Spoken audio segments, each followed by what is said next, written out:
Hello, everyone. I am Mr. Darston, and welcome once again to In the Money with Mr. Darston. Today, we'll be talking about fear, and specifically, how to overcome fears of investing your money in the market. So, guys, just what is fear anyway? It's defined as an unpleasant emotion caused by the belief that something is dangerous, likely to cause pain, or even a threat. Fear has enabled us and our ancestors to survive and make decisions that have spared lives for generations. But also, fear can be a stumbling block to growth. And we want to talk about how to overcome fears as it pertains to investing and growing our money. Going forward, what I'm going to do is address the most common fears people share with me, and I'll talk about ways to overcome those fears and get confidence so that you can be a better investor and have success. By far, the most common fear listed is that of potentially losing money. Everyone I've spoken to who does not want to invest in the market falls back on the idea that if they do, they're going to lose money. And that prevents them from moving forward at growing their assets. Let's talk a little bit about the chances of losing money and just how investing works. When you decide to invest, what you've decided to undertake is that of planting a seed, in this case money, with the expectation of achieving a future profit or material result by putting that money into some financial plan. Investing is all about the long game. So if you're going to invest, make sure you have enough time invested as well, so that you can see your goals come to fruition. Investing is not a short-term proposition, so time definitely matters. You must be sure that you invest enough time to see your goals come to fruition. Again, I'll repeat myself, time matters. If you are investing, make sure you have more than 5 years before you need the money you put away, or else you probably will need to sit on the sidelines. But if you have over 5 years, you definitely need to explore investing. By now, you're probably saying to yourself, Mr. Darston, okay, I get it. Time. Woohoo! I'm still afraid though. You haven't told me how time's going to help me overcome my fears and not lose money in the market. Well, I'm glad you're thinking that way. What I'm going to do now is get into why time is your greatest ally when it comes to investing in the market. Let's go. Let's talk about a concept that's known as the time value of money. And it's the concept that the money you have now is worth more than the identical amount of money at some future date due to the potential you have today of letting your money earn over time. In other words, if you invest your money today, it'll be worth a lot more tomorrow. Now let's do a thought experiment. Let's say today you're given $100 and you're asked to buy groceries with those $100. I'm sure you can probably buy a sufficient amount of groceries right now to satisfy yourself for maybe a few days, even up to a week. Now let's say the thought experiment was to last for 15 years, and 15 years later you were given $100 and asked to buy groceries then. Now after the 15 years has passed, let's say you still have $100. Will $100 in 15 years buy what it can buy today? Of course it won't.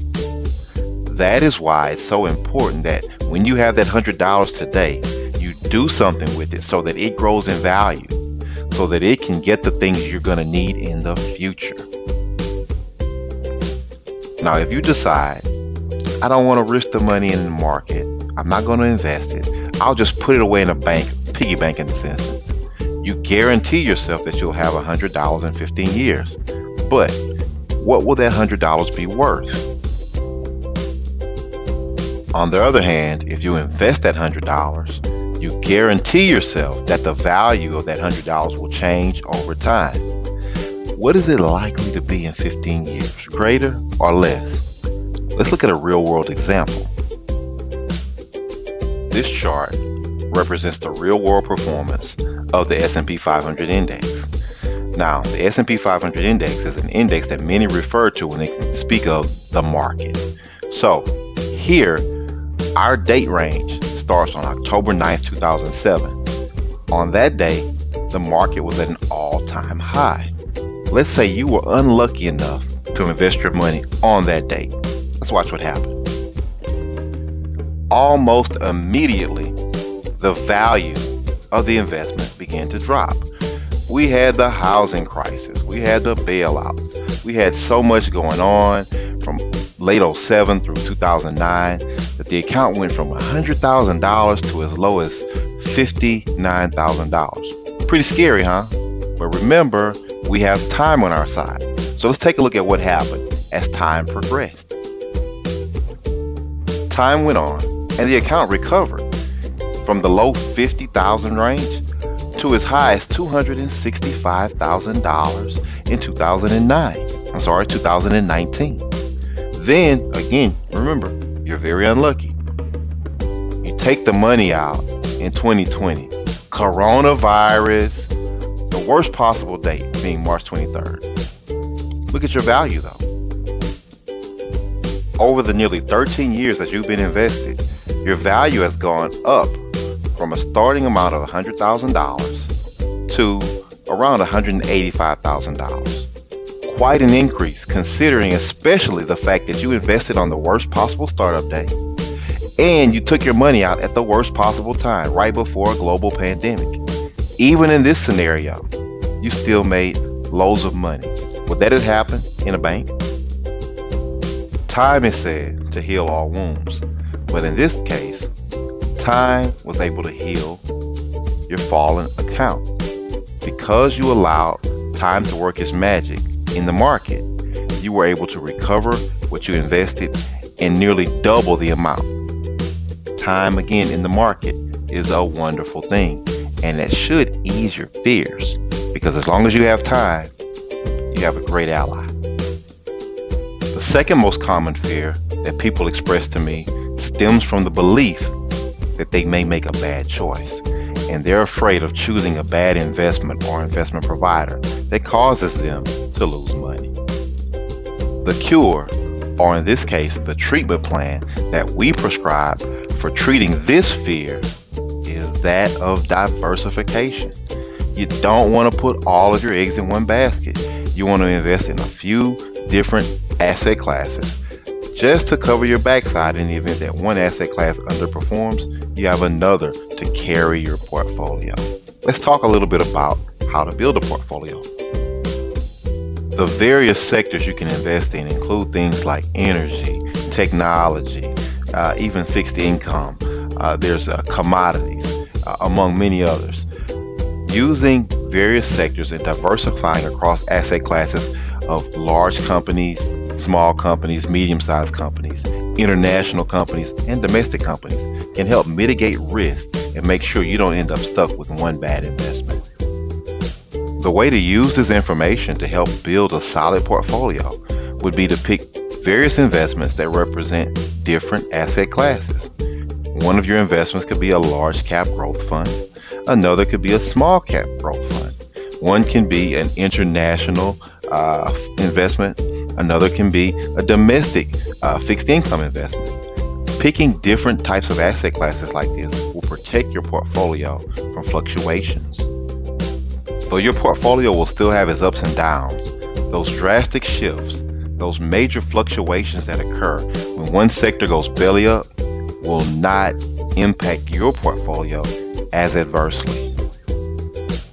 The third and final fear I'll discuss today will be that of not having enough. I listed not having enough money to get started. However, what I've encountered is actually people just not having enough confidence, not having enough of that oomph to go ahead and jump and begin. So let's talk about that. The first thing to understand is that the longer you wait today, the less time you're going to have on the back end. So procrastination will literally cost you money. Next, understand that it doesn't take a lot to get started. A little bit of money can get you into a numerous amount of different investments that will help get your portfolio rolling so you can add to it and better diversify as time goes on. We know problems exist, but in Mr. Darston's courses, we're all about solutions. So if you're going to get in the money with Mr. Darston's, we're going to help you overcome your fears by first knowing that you have time on your side. Secondly, you're not the worst person in the world at picking investments because you're not just going to pick one, you're going to diversify. And finally, you're going to get up off your hindquarters and you're going to get started. The sooner you get started, the better off you're going to be. If you're looking for more detailed information and you'd like to enroll in one of our courses that will help you become a money master, please visit us at mrdarston.podia.com/join now. I look forward to teaching you all that I can to help you become a money master. Thank you. Have a wonderful afternoon.